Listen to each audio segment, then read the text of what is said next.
Welcome everyone to the UFCW United webinar, which is about the Kroger and Albertsons merger. We will be starting momentarily. I see folks are coming in right now. Participants are joining the webinar as we speak, and we'll be starting in just about 1 minute as folks come into the room. Once again, welcome to the UFCW United webinar about the Kroger-Albertsons merger. We now have hundreds of people who are already in. It's a little bit faster than joining a physical room, but it still takes time for everyone to get into the webinar room. And so we'll be starting in just 1 or 2 minutes. While we wait for the webinar to begin, we have a nice slideshow of different actions that we've taken and all the things that have already happened around the Kroger-Albertsons merger from this coalition and many other unions around the country who have been helping to fight this merger. I see we have over 500 people now in the webinar, and we're going to wait just a minute or two more before we get started.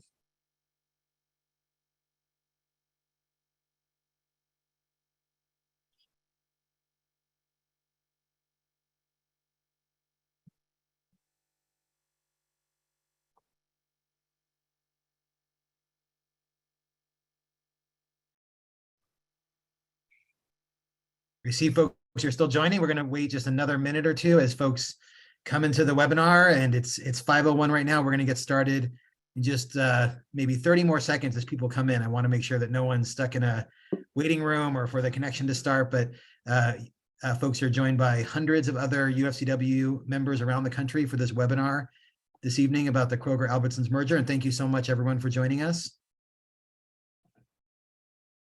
1 more minute.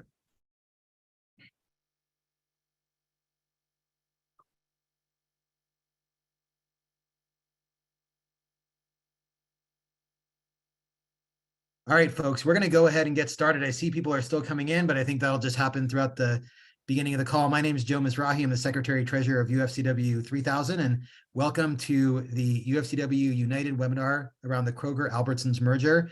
There are hundreds and hundreds of UFCW members and folks from around the country. This may be the biggest webinar in the UFCW history. We're very excited to have folks joining us. A few housekeeping things. This webinar is being recorded. Folks should have heard a prompt when they came in, but I want to make sure that everyone understands that we'll be recording the webinar this evening.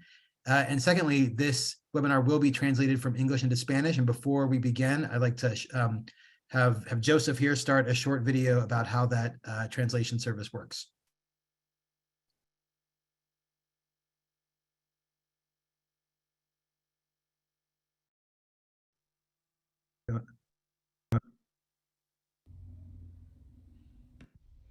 Para poder ingresar a la traducción en español y unirse a nosotros en su teléfono móvil, haga clic donde dice More en la parte inferior de la pantalla. Una vez que haga clic en More, aparecerá una pantalla con un botón para hacer clic que diga Language Interpretation. La siguiente pantalla tendrá la opción Español. Haga clic en Español y luego escuchará la traducción. Gracias.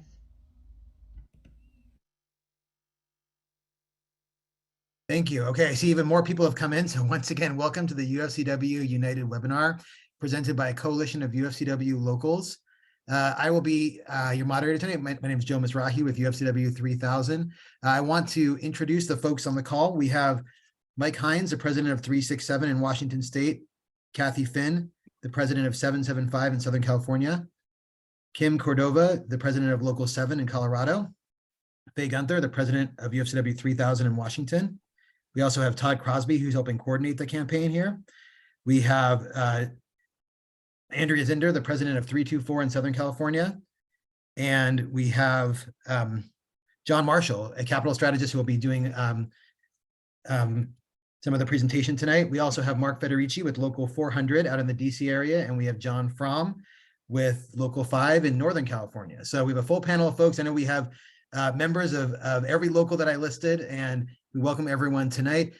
You know, these webinars are always more fun if people participate, and this is going to be an interactive webinar. On your screen, if you're on a computer, at the bottom of your screen, you can see the words Q&A. If you click on that and type in a question, we will get to those questions later on in the call, and we're going to answer every question. We may not answer everything live on the call, but we'll definitely get to everything later if we don't talk about it on the call tonight.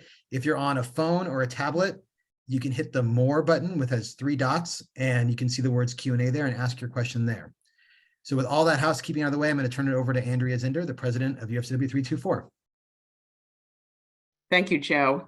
Welcome to the UFCW United webinar, and thank you for joining us here today. It's crucial that we have the participation of our members in this fight. On October 13th, it was announced that Kroger and Albertsons would pursue a $24.6 billion mega merger, joining together 2 of the largest grocery chains in the United States. From the first moment the proposed merger was announced, a coalition of UFCW and Teamster locals convened, gathered information, and took quick, decisive action. We have been clear from the outset, this deal will be harmful to workers, customers, and communities. It will lead to store closures, the loss of good union jobs, and higher food prices. The merger also poses a huge threat to farm producers and other suppliers, as well as smaller independent grocers. Our members and the communities we serve came together to voice strong opposition to the proposed merger. We took legal action to oppose Cerberus and the other private equity investors from gutting the company of $4 billion that your labor produced. Through a lot of hard work and help from elected allies in the state of Washington, we were able to delay the payout for several months. But in the end, the Superior Court judge in King County, Washington ruled in Albertsons' favor. And 2 weeks ago, the Supreme Court declined to review the case, clearing the way for Albertsons to pay the $4 billion dividend ahead of its proposed deal with Kroger. However, during the process, both companies were forced to disclose high-level information, which will help us in our fight to oppose the merger with federal regulators and truthfully inform the public of the devastating effects of the merger on local communities. Our coalition has sent letters to the Federal Trade Commission calling on regulators to block the merger, and members spoke out at an open meeting last month, helping the Federal Trade Commission see the human side of this merger. We also sent a delegation of grocery workers and union leaders to Washington, D.C. to hold a press conference and attend the U.S. Senate Antitrust Subcommittee hearing to scrutinize the proposed Kroger-Albertsons mega merger. The grocery workers got to meet with legislators, including Senators Amy Klobuchar and Bernie Sanders, where they told our elected officials their stories and concerns about how they will be impacted by this merger. It's important to know that at the U.S. Senate and in the Superior Court hearings in the state of Washington, the executives of both companies committed on record that they would not close stores and that they would continue to make needed investments in the stores and into wages and benefits of our members. However, we all know that these verbal commitments are only as binding as our ability to hold them accountable. Coming together to act, both grocery workers and community allies alike, is paramount to making sure a merger or sale in the future considers workers' voices and needs. Our coalition of unions will continue working to protect our members and our communities from the harmful impacts of this proposed mega merger of Kroger and Albertsons. We have been through mergers and divestitures with private equity ownership before. They never turn out well for our members or communities. Many of you on the call have already gone through a merger and know firsthand the effects. These transactions can be complicated. These companies have and will use underhanded financial tactics to rob the company of as much money as they can. We have jobs, hours, pensions, and a long list of issues that need to be addressed. We will demand a seat at the table with these companies to discuss this merger. We believe that a member bargaining committee should also be involved so the companies can hear directly from their workers. As in any negotiations, we need to understand the financial complexities of these companies and what we are getting into. Today, we will hear from an expert chartered financial analyst who has been tracking these companies for years and studying the structure of this deal as the information becomes available. He is John Marshall, Director of Capital Strategies for Local 3000 in Washington and advisor to the president of Local 324 in Southern California. John will review the latest information we have on Kroger and Albertsons as a result of the member and legal actions we have taken. We will need even more member engagement in the days ahead if we are to win a seat at the bargaining table with these companies as they seek this merger. I hope the information provided tonight encourages you to get involved. Thank you for all you do, and thank you for your participation tonight. I'll hand it back to Joe now. Thank you, Andrea, and thank you for all of your leadership on this issue. Before we bring on John, I want to tee up once again how folks can participate in this call. I see lots of questions already coming into the Q&A. I would love for people to keep asking questions. I was remiss in not saying, if you could say in your question what local you're from. So if we don't get to your question, we have a way to get back with folks, that we have most folks' first and last names so we can find you, because we do want to make sure we answer all the questions. But if you just type in that question right in the Q&A, once again, at the bottom of your screen, or if you're on a tablet or phone, hit that More tab with 3 dots and you can ask your question there. We'll make sure to answer all those questions. We're also going to be doing a survey at the end of the call, so make sure that folks stay on the line for that. And with that, please let the questions come in. If you see something in John's presentation that raises a question for you, make sure you ask it. And we're going to get to some great questions tonight because I already see them filling up the Q&A. And with that, I'll turn it over to John Marshall. Thank you, John.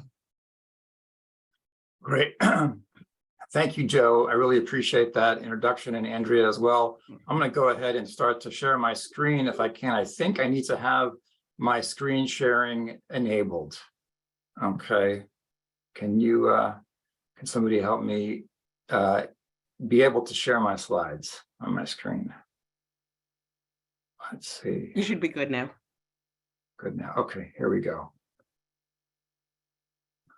All right. Well, it is definitely an honor to be here with everyone tonight. I saw that there were about 700 people already in the room. And so it is my honor and privilege to be with you for about 20 minutes or so. I plan to go through some of the key points of information about the proposed merger of Kroger and Albertsons. And this merger, let's just be clear, if it's allowed to go forward, would be the largest merger in the history of the supermarket industry. And it would have significant consequences, obviously, for both consumers and workers. I want to discuss that impact and also talk about the reasons behind this merger. And really, if you don't take away anything else from what I'm going to say, I have 2 main takeaways that I want to convey tonight. First, it's very clear that this merger would harm both consumers and workers. The Federal Trade Commission, the FTC, which is the government agency in charge of overseeing mergers like this, has shown that mergers in geographic areas where a small number of companies already have large market shares lead to higher prices for consumers. It's just as simple as that. And we know that there are many markets around the United States where Kroger and Albertsons are the #1 and #2 market leaders. Another important impact would be on workers. Researchers from Columbia University and the University of Chicago have shown that when large employers dominate the labor market in a region, they use that power to lower wages. The second main message that I want to leave you with is that this merger is not about these 2 companies growing bigger and stronger so that they can compete with Amazon or Walmart. It's about increasing profits. Kroger, for its part, sees an opportunity to expand its footprint and in particular, its e-commerce business and to generate profits by selling digital advertising. This strategy would replace a large amount of store-based sales with e-commerce sales and will require fewer workers in stores. It's also a strategy that is targeted at higher income customers and would leave many communities without access to grocery stores they currently have. In the case of Albertsons, the motivation is even clearer. A small number of big private equity firms, including Cerberus and Apollo, have pulled billions of dollars out of this company, and now they want billions more. That created a crisis for Albertsons, and it led directly to this proposed merger so they could get bought out. We clearly saw this motivation last month when the company paid out a $4 billion special dividend. We opposed that, as Andrea referenced, and while we weren't able to stop it, we were able to delay it for a couple of months in court. Even though we didn't stop it, the court challenge allowed us to get a peek inside the merger and learn a tremendous amount about their plans. We also forced them to make a number of important verbal commitments under oath. So, as I said, so many of you have joined us from all over the country, and it's really impressive. And there's folks from 7 states and the District of Columbia on tonight. That's very inspiring. And I think it's a sign of the unity and the solidarity that we will need to confront this merger. At the same time, it's also a sign of just how big this proposed merger is. So this is obviously a map of the United States with Kroger stores highlighted in blue and Albertsons stores highlighted in gold. In fact, there are actually many more stores than these dots. In reality, there are nearly 5,000 Kroger and Albertsons stores in the US.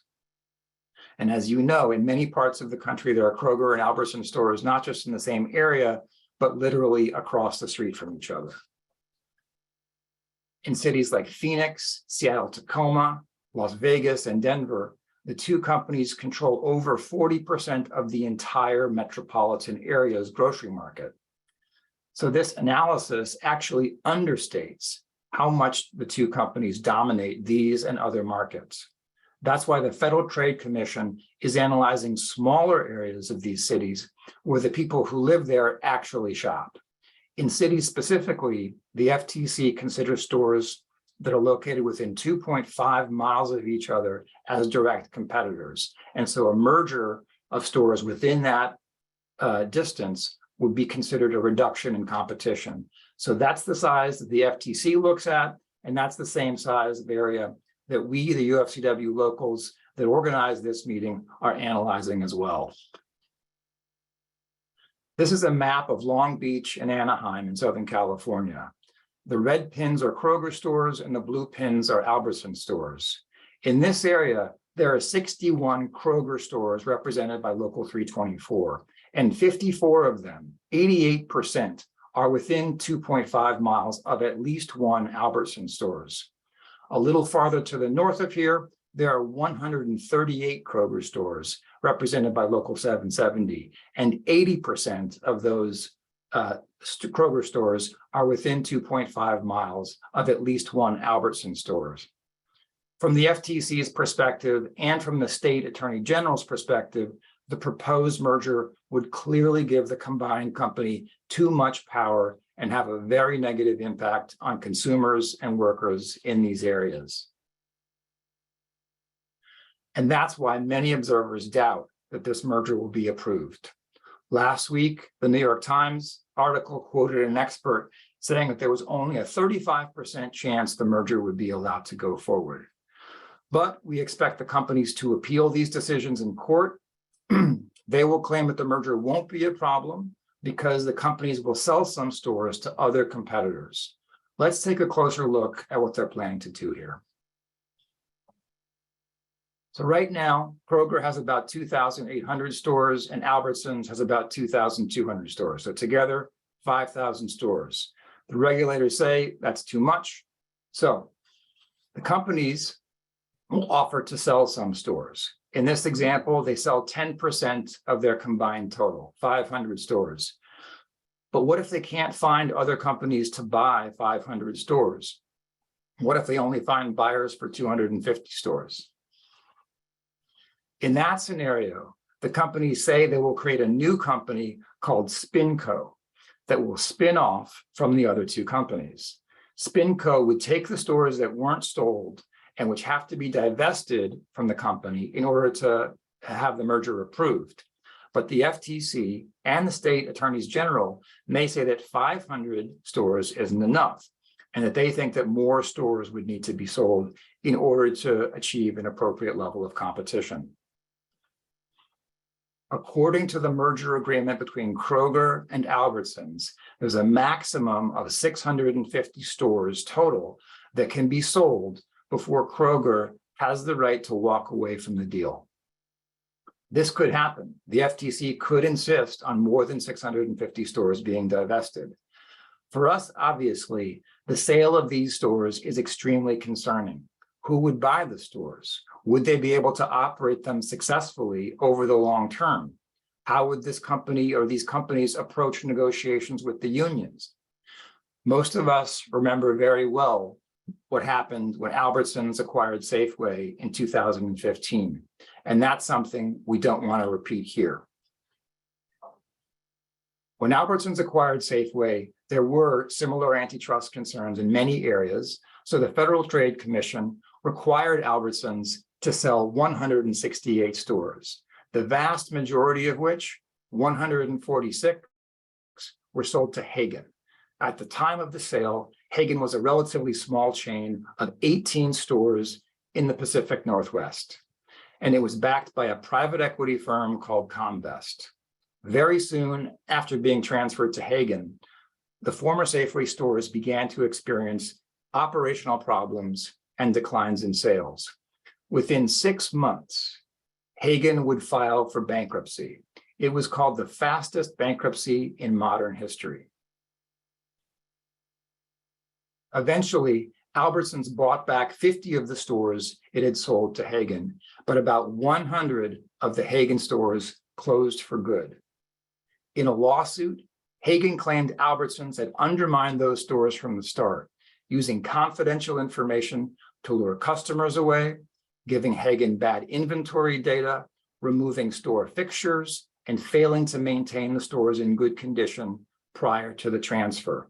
Again, this is exactly the kind of scenario we are trying to avoid, and why we're not only opposed to this merger, but communicating very clearly with the state and federal regulators that any divestitures must only be made to qualified buyers that have adequate resources and capacity to sustain these stores and operate them into the future.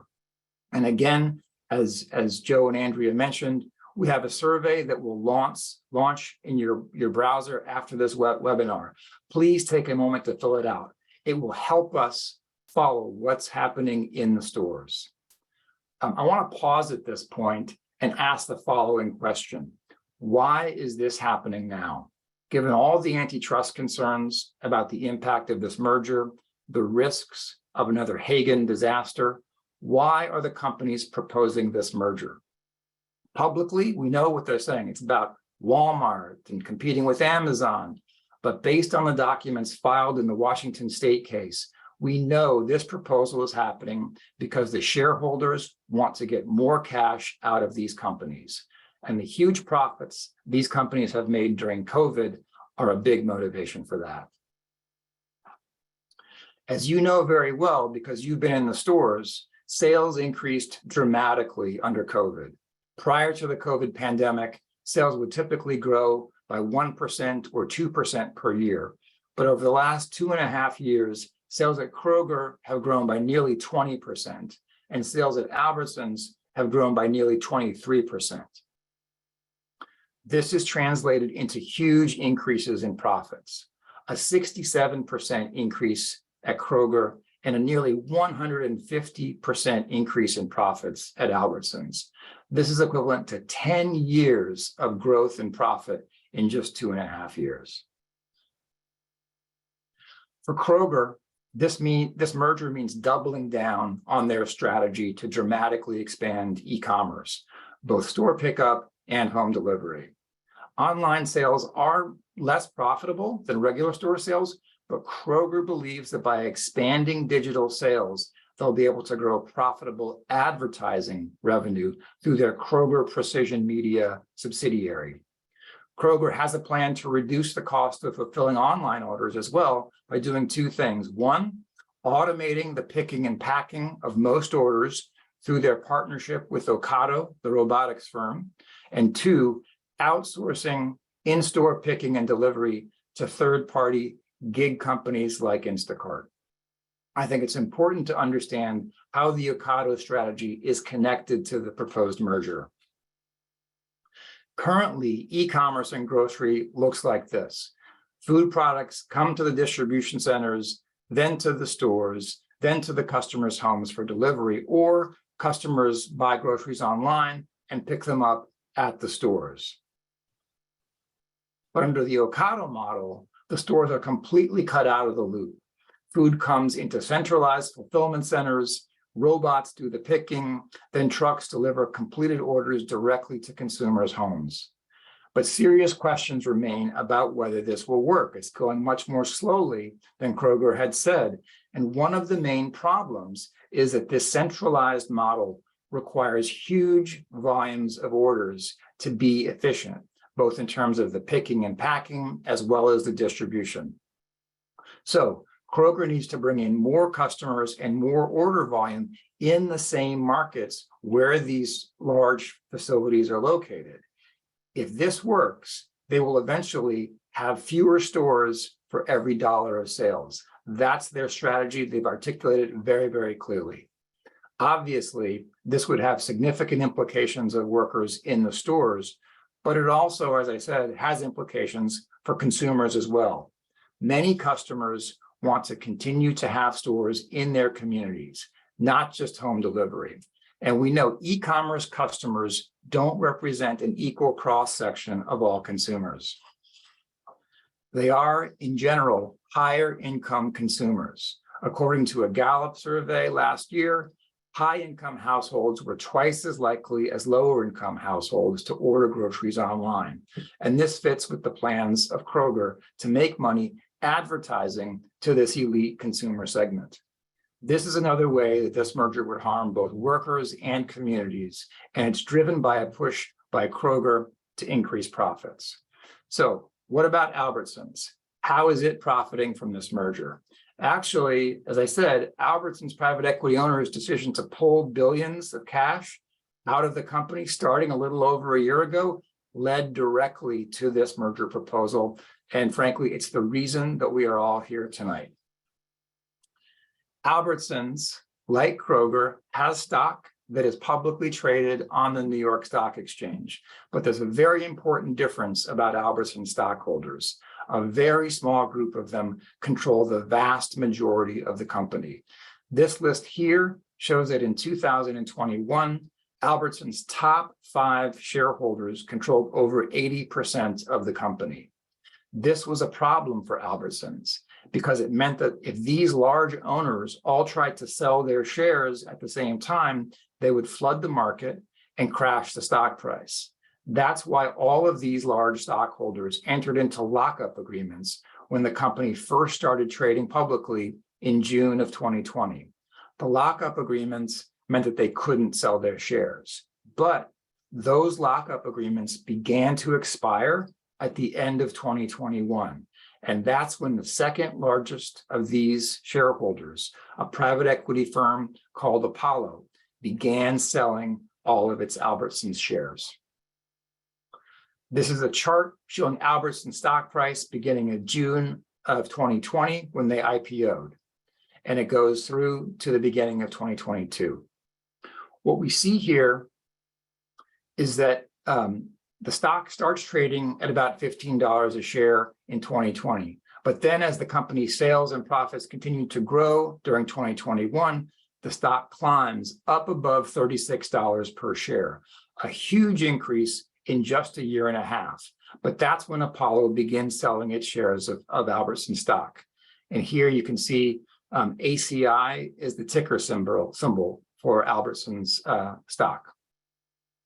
The stock price immediately falls 20% and continues to decline to below $25 a share prior to the merger announcement.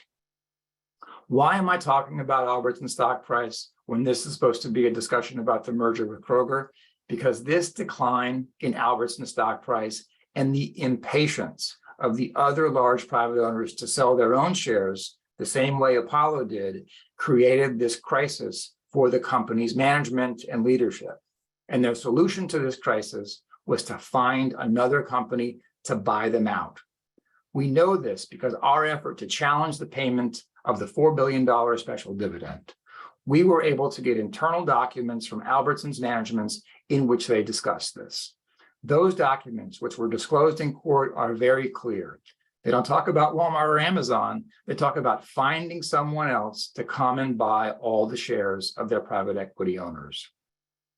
Speaking of Albertsons management, you might want to know what's in it for them. Well, they do own some shares of Albertsons, that's true. But last week, the company filed documents that show that Albertsons executives stand to get huge payouts, so-called golden parachutes, if the merger happens. Together, the top 4 executives at the company will receive over $100 million just for being there when the merger happens. The CEO, Vivek Shankaran, will get over $43 million. Just think about that. It would take the average Albertsons employee 1,355 years to make that much money. How long has Mr. Shankaran been at Albertsons? 4 years. The CFO, Sharon McCollum, she's getting over $18 million just for being there when the merger happens. Do you know how long she's been with the company? 1.5 years. It's hard to avoid the feeling that some people are trying to loot this company. This is a company that needs investment. This is a company that has underfunded pension plans. This is a company that may face challenges if there's a recession. And that's why these payouts, the $4 billion dividend, and this whole merger proposal is a reckless use of company resources. So again, I have 2 main messages. Obviously, this proposed merger is not designed to improve competition with Walmart or Amazon. It's a result of the financialization of the supermarket industry, the dominance of this industry by big Wall Street investors. Obviously, it's also going to potentially harm workers and consumers, but that potential harm creates a strong alignment of interests and creates a potentially powerful coalition. It's been my honor to share this information with you. I look forward to hearing what questions you have. And I also want to remind you to please fill out the survey that comes into your browser at the end of this webinar. You all are the eyes and the ears inside the stores, and your perspective is what's going to allow us to stay one step ahead of the companies. Thank you very much.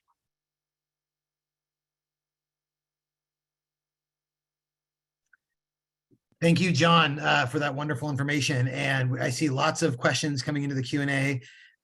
William, I don't know what local William's from, but he says, we need this guy for negotiating our contracts in the Q&A. So, John, I think your services are going to be requested. I should have said, I see this question coming in a lot, and I should have said earlier, each local will get a copy of this recording. That's why we're recording this webinar, and we'll be putting it out on their various platforms, website, social medias, what have you. So folks don't need to be taking pictures of every slide, though you may want those too. But we're going to make sure to share this out because we know that not everyone could be on the webinar tonight. So we have lots of questions coming in. So unless there's anything else from the panel, I'd love to just jump right into questions because we have many, many questions here. Okay, great. I'm going to go first to Terry Mills. I don't know what local Terry's from, but Terry's asking, if there is a merger, how much can we lose in our pension? And John, maybe you want to kick that question off. I know we have lots of pension experts on the call here. We do. We certainly have more experts than me, but I will say This was one of the really important things that we got some insight into through the court filings in Washington State. Now, the companies have taken sort of an odd position publicly, which is that the multi-employer pension plan liabilities are not their liabilities. They don't officially include it on their balance sheets as debt. But they say, well, maybe at some point, if there's a withdrawal liability, then we'll talk about it.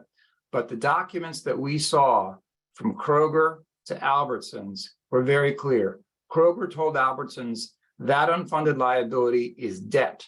It's going to reduce the amount that we pay you for your company. And that's gold from our perspective.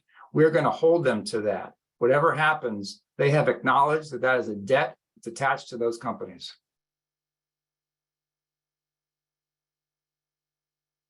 Do any of the presidents want to talk about how they view this as like a trustee level on these trusts that we all serve on?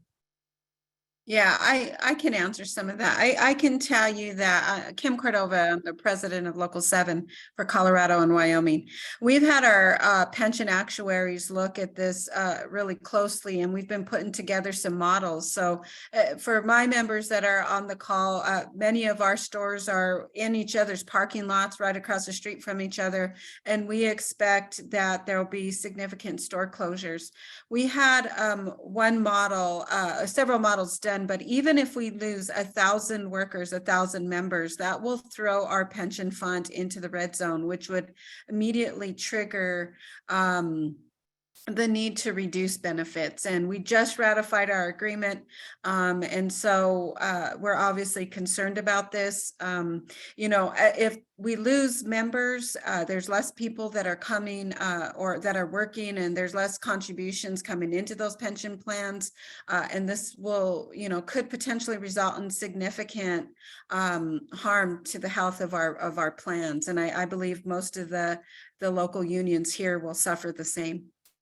Yeah, and just for this is Kathy Finn from 770, but for Southern California, our fund is in the red zone, where we have a rehabilitation plan and have been working very hard to get out of the red zone. And in fact, one of the things that was agreed to in our last agreement that we just reached at the beginning of 2022 was to apply for some money from the federal government. And the federal government was going to help our pension fund out by putting in, I don't remember the amount, but it's a huge amount of money to help us get out of the red zone. And it's kind of ridiculous based on what the report from John Marshall, that they are taking, billions of dollars out of the company to give it to shareholders, rather than taking any of that money and putting it into our pension fund. At the same time, they're asking the government to put money into our pension fund to restore it to the green zone. So this $4 billion and this other billions of dollars that are going to shareholders as a result of this is money that your hard work has earned and should be taken and put into, there's a lot of things that could be put into. It could be put in making the stores safer, better staffing, better pay, but particularly to fully fund all the pensions before it's taken out and given to shareholders. Thank you, folks. And I see that there were a few questions on here around the pension security, and obviously that's a huge issue that we'll continue to look into. I'm trying to look at these questions for like general themes, and one thing that I want to address is a lot of the frustration right now with Kroger over the payroll issues. We have a question from Oscar, Local 7, Christy with Local 400, and Ray Bennett, who I know I've met down at Local 367. I'm going to read the way that Ray phrased it, but this is answering a lot of questions about this payroll issue. He writes, how can Kroger go ahead with the merger when there is still members and non-members not getting paid for their work done? Some for 2 months, causing credit ratings to tank, bank fees for checks not being deposited when they should be. Yeah, Joe, I can respond since that was Ray. We've been fighting the payroll issues for several months. I think going back to October, we ended up leafleting right before Christmas, and we tied it in with the merger. How can they be screwing up everyone's payroll? We had a member not get paid for 4 weeks. and had to take a job at ClickList in order to pay her bills. And her husband was on diabetic medication, other things. So we've been fighting this. I am happy to say that for the most part, the issues have been resolved through all the actions that we've been taking. We still have some issues out there, but I think most of them have been resolved at this point. One thing I'll add, John Marshall had a very good point about if you merge these two big companies and they have more power to make more mistakes, the risk that is for our members. And I don't know if John wanted to say anything about just the magnification of risk that occurs in a mega merger. Yeah, absolutely. I was gonna make that exact point. When you have a merger of this size, there's huge, in the business world, they call it integration risk. The ability to actually combine different technology systems, different divisional structures. There's a whole set of challenges just about making these two organizations work together. When you have Kroger that already has these kinds of challenges with their IT system, and then you bring in a whole new system to try to combine that together, there's a huge chance that if this merger is allowed to go forward, it could just not work. Kroger could end up a few years down the road having to sell back a bunch of stores or divisions to other entities, maybe even Cerberus again. So there's all kinds of reasons to slow this down and say, what's really, going to be the result of this. Thank you, John. Yeah, so we have lots of questions about how oh, sorry, Mark, I see your hands up. Go ahead, Mark. Well, good evening, everybody. I hope you can hear me okay. It's good to see my sisters and brothers from the West Coast. I do exist out here. I know we haven't talked for a while. I wanted to answer Christy's question. Hi, Christy. It's just saw you Sunday. Look, first of all, the payroll issues are astronomically ridiculous. And it begs the question, and I think it's a good question. If Kroger can't pay its people straight, then what do they have business doing trying to acquire a larger or another chain? We certainly are talking about that in relation to our opposition to the merger. But the merger, at least as far as Local 400 is concerned, the merger has that discussion has nothing to do with us pursuing the fact that people need to be paid. People need to be paid correctly. Echoing the brothers' sentiment, we've had members go 4 weeks without being paid, 5 weeks without being paid, 3 weeks without being paid. We've had health and welfare deductions doubled or not paid at all. The company tries to pay them back, and this is all Kroger related. And then they want to take taxes out of people's refunds for their overpayment on health and welfare. So, I mean, all that begs the question as if they don't have the wherewithal, the resources to simply pay people correctly for the work that they do, which, hello, is the idea why we all go to work, then they should have no business trying to engage in this merger. But, so we're certainly using and talking about the payroll issues in regards to the irresponsibility of Kroger not paying their people correctly. But I would just say, and as much as I am really happy to be on this call, this is going to be a long, hard struggle, and we really need to play the long game here. And certainly, the involvement of our members is going to be absolutely tantamount. And the stakes are very, very high. So I appreciate the opportunity to speak. I'd want to say hello to all the Local 400 members that are certainly clued in tonight and really tickled to participate in the call. And, hi, everybody. I'm still out here, so thanks. Thank you, Mark. And we appreciate that our East Coast siblings on the call are doing this much later than those of us on the West Coast. So thanks for staying up late for the call too. So a few folks, John, asked the question here, Elias has, and a few others, that now that this special dividend has gone out, is Albertsons going to be bankrupt? Do we still have a foothold to fight this merger? So curious your thoughts on that. Well, I mean, clearly we have a more than a foothold to fight the merger. it would have been much better if the company had kept those resources inside the company and invested in the stores, invested in, the underfunded pension plans and a whole list of things that we could come up with right now. The reality is, if they continue to perform well, then they'll be able to build back their cash reserves. They'll be able to pay down the debt that they're taking out in order to pay out this dividend. But we don't know that. As I said, there could be a recession this year. There could be a serious set of challenges that we can't predict at this point.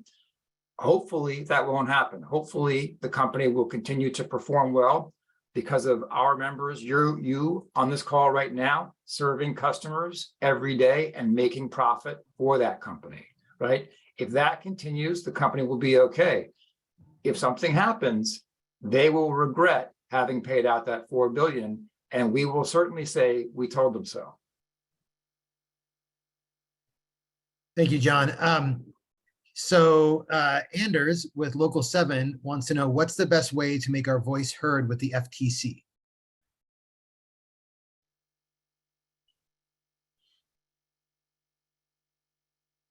So a couple of things. Hi, and thank you for the question from Local 7.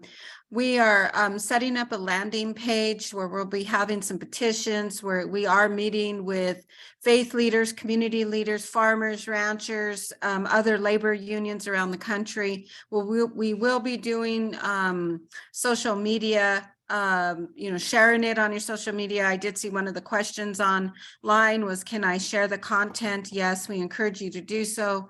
We'll also be sending this out to the members that were not able to participate.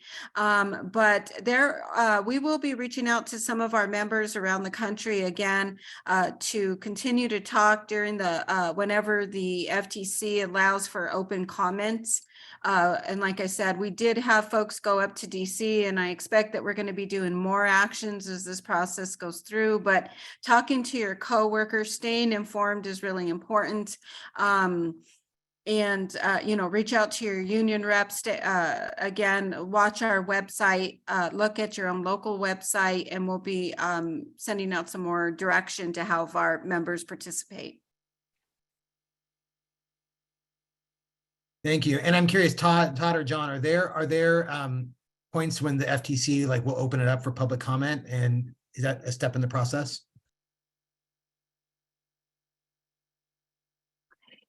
It is. I mean, I know some members have already been engaging with the FTC and already been providing public comment.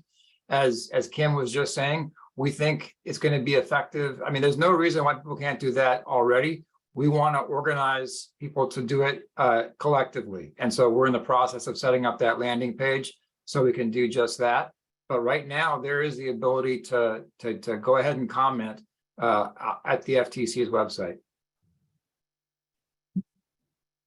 So we have a few folks asking a version of this question. I'm curious your thoughts on it. So Amanda, I don't know what local she's from. She's saying, would it be better if a different company took over Albertsons? Wouldn't that have a bigger effect on us? And Andrew asked if there's any benefits to the merger.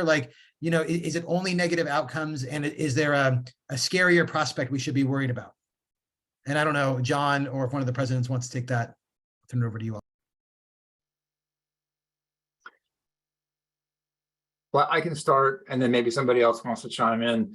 Look, we have to be realistic, right? We are swimming with sharks to some extent. The companies that have billions of dollars to buy other companies tend not to be the friend of workers, right? And that's just the reality of it. Now, as we've already discussed, there are some real concerns about Kroger doing this, both because they may not be able to do it successfully. If folks remember, SuperValue back in 2006 tried to do another very large merger, and it went badly. And a couple of years later, they were selling thousands of stores to Cerberus and other people. That's a very serious risk.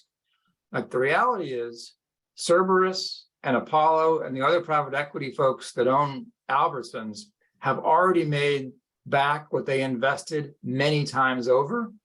If we can stop this merger and get them to slowly divest their shares over time, they'll be just fine, and Albertsons will be just fine. There's nothing the matter with that scenario. I just want to say to this question, we've heard from people that Albertsons is for sale one way or the other. They're going to sell somehow, whether it's to Kroger or someone else, and maybe Kroger is the lesser of two evils. But I will say, depending on what part of the country you're in, makes a big difference. So in those areas that on that map that John showed in his presentation, where there's a lot of overlap, like the Pacific Northwest, Southern California, Arizona, some parts of the East Coast, the Chicago area, Colorado, and I may be missing some, I hope I'm not, but in those areas where there's considerable overlap between Albertsons stores and Kroger stores, that's where there's a real risk of lots of divestitures and either a Hagen type situation or a situation where there's not buyers for those stores. And there is a real risk of lots of store closures and lots of job losses. For somebody who's in an area where there's not a lot of overlap, it may not matter as much as to whether the buyer of Albertsons is Kroger or some other company. But for those folks who are in those areas with a lot of overlap, it makes a big difference. And if Albertsons is going to sell no matter what, almost any buyer would be better than Kroger as a buyer. At least that's my opinion.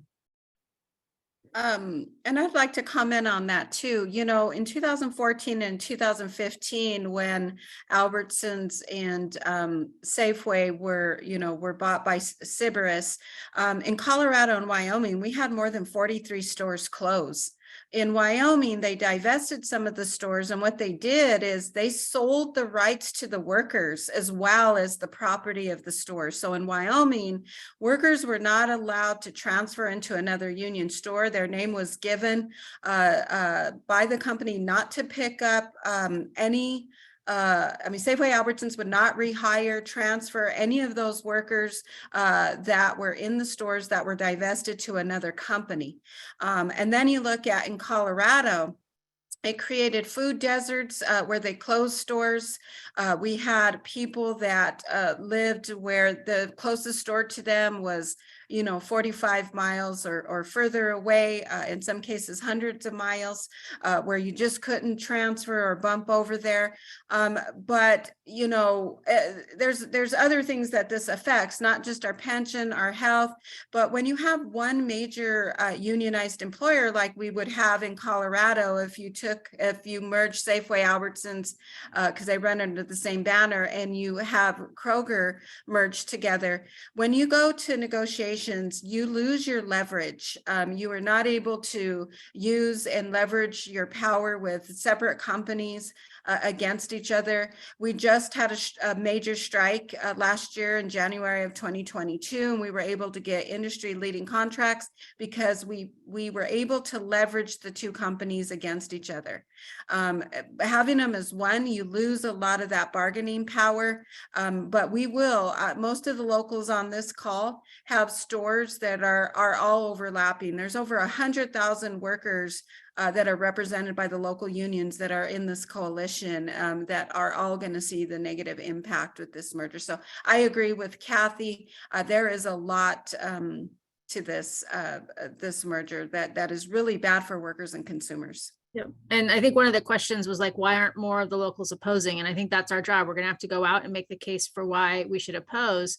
And, I think the boogeyman in the room is, Amazon could buy, or some other terrible non-union employer could buy. Well, there are lots of reasons it is not good for Kroger and Albertsons to be merging. And we have to set those fear things aside and figure those out as they come towards us. So I think and I think there's these chains that are maybe completely non-union in Texas or in other places. And I think there's some promise being made or some consideration being given that, those could become union. And so there could actually be growth if we allowed Kroger and Albertsons to merge. So I think those are some of the things that are going on where we need to go out and talk to folks, members on this call, talk to other members, and really help make sure people understand why this merger is not a good thing for any of us.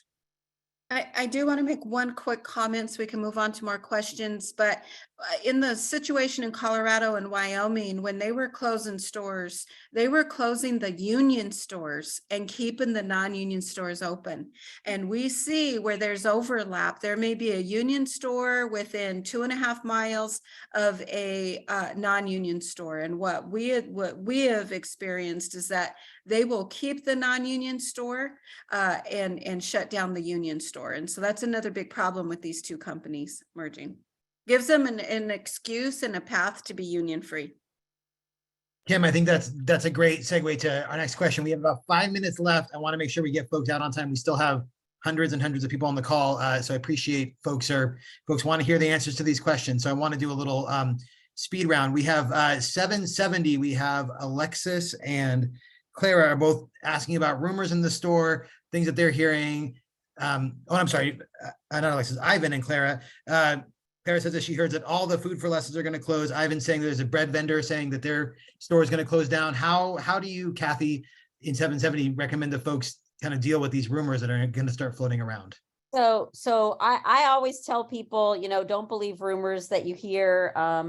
One thing about the food for less stores, we've heard rumors always over years and years and years that they're going to close food for less. But the reality is, and John Marshall can speak to this, I think food for less is one of the most profitable chains that Kroger owns. And John Marshall has done the research, and that is definitely the case. I don't think that there's any risk that the food for less as a chain is going to close, but there certainly is a huge risk that some stores will close if this merger goes through. So nobody yet knows as of today which stores, and we've asked this question, we've requested information about which stores are the potentially targeted stores for either sale or closing, and that information has not been released. It's proprietary information. So I am telling you, the bread vendor doesn't know, the store manager doesn't know, the Teamster who's delivering stuff doesn't know. So if people are telling you they've heard that your store or some particular store or some part of the chain is going to close, they don't know. These are rumors, and generally rumors are just as likely to be untrue as true, probably more likely to be untrue than true. So don't believe rumors. When we have information, we will share it. We're not holding back any information from folks. So when there is information available that is of use to you, we will share it. Any information you're hearing about store closures right now is just most likely not true. Thank you, Kathy. Leanna with 367 recommends that we send the slide presentations that John has to the FTC. I think that's a great idea. You don't need to answer that. I just want to throw that in there. And I then can say one thing about that is we do have lawyers and researchers, including John Marshall and others, who are working to prepare presentations for attorney generals and the FTC, which will include a lot of the information that John had, but as well as a lot of other information that the FTC will rely upon to make their decision. Thank you. Now to Alexis. I jumped the gun on that with Local 5 in Northern California wants to know, when are we going to do outreach to our communities like flyers and talking to actual customers? Many don't know anything about this. So John, I don't know if you want to, John with Local 5, if you want to jump in. Sure.